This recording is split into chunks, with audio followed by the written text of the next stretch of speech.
بسم اللہ الرحمن الرحیم۔ السلام علیکم، میری آپ سبھی سے التجا ہے کہ ایک مرتبہ درود ابراہیمی پڑھ لیجیے گا۔ بسم اللہ الرحمن الرحیم۔ اللہم صلی علی محمد وعلی آل محمد کما صلیت علی ابراہیم وعلی آل ابراہیم انک حمید مجید۔ اللہم بارک علی محمد وعلی آل محمد کما بارکت علی ابراہیم وعلی آل ابراہیم انک حمید مجید۔ بسم اللہ الرحمن الرحیم۔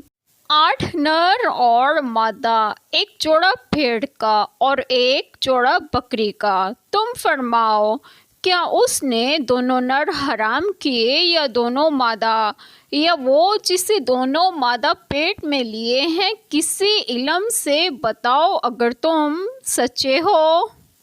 بسم اللہ الرحمن الرحیم۔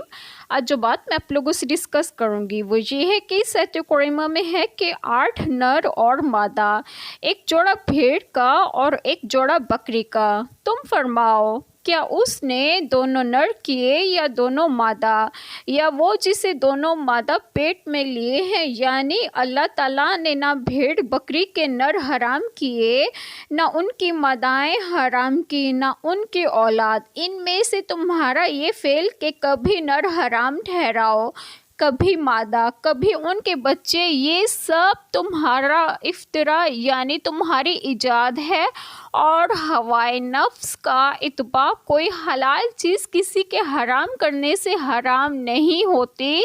کسی علم سے بتاؤ اگر تم سچے ہو۔ یہ اسلام سے قبل عربوں کی جہالت کا بیان ہے کہ انہوں نے چوپاؤں کو حرام قرار دے کر باحیرہ، سائبہ، وسیلہ اور حام یعنی مختلف انواع و اقسام میں تقسیم کر دیا تھا۔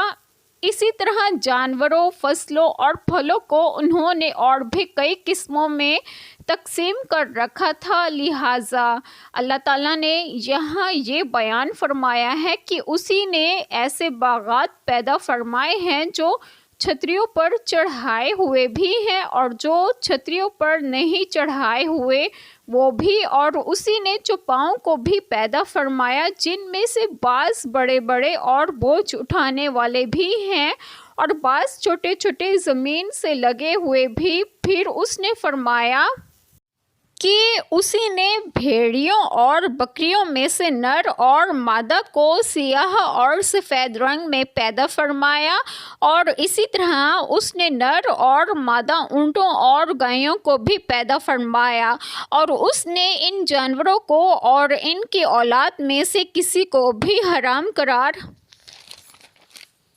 نہیں دیا، بلکہ ان سب کو انسانوں کے کھانے کے لیے اور ان کی سواری کے لیے، ان کی بار برداری کے لیے، ان کے دودھ کے لیے اور ان کے دیگر فوائد کے لیے پیدا کیا گیا ہے۔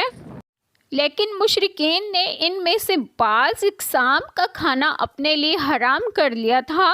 اللہ تعالیٰ نے ان کی تردید کرتے ہوئے یہاں فرمایا کہ ذرا بتاؤ تو صحیح کہ ان بھیڑیوں اور بکریوں میں سے اللہ تعالیٰ نے دونوں کو حرام کیا ہے یا دونوں مونسوں کو، یا ان بچوں کو جو ان مونسوں کے پیٹ میں پرورش پاتے ہیں؟ کوئی ایسی بات تو بتاؤ جس کی بنیاد علم و یقین پر ہو۔ الغرض تم نے اپنی من گھڑت شریعت کے ذریعے کبھی کسی کو حرام بنا دیا تھا تو کبھی کسی اور کو۔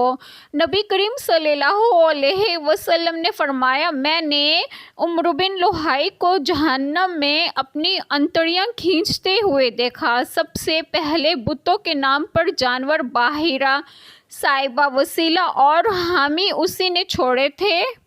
ایک چھوٹی سی دعا جو میں ضرور کروں گی کہ اللہ تعالیٰ ہم سب کے تمام گناہوں کو معاف فرمائیں اور ہمیں صراط مستقیم کی راہ پر گامزن کریں، اور آپ سب کی تمام جائز دعائیں قبول فرمائیں، اور جو لوگ بے اولاد ہیں انہیں ایک اور صالحین اولاد عطا فرمائیں، اور جو لوگ بیمار ہیں انہیں بھی صحت و تندرستگی عطا فرمائیں، اور آپ سب کو آپ کے گھروں میں خوش و خرم رکھیں اور صحت و تندرستگی بھی دیں۔ آمین۔ جزاک اللہ خیر۔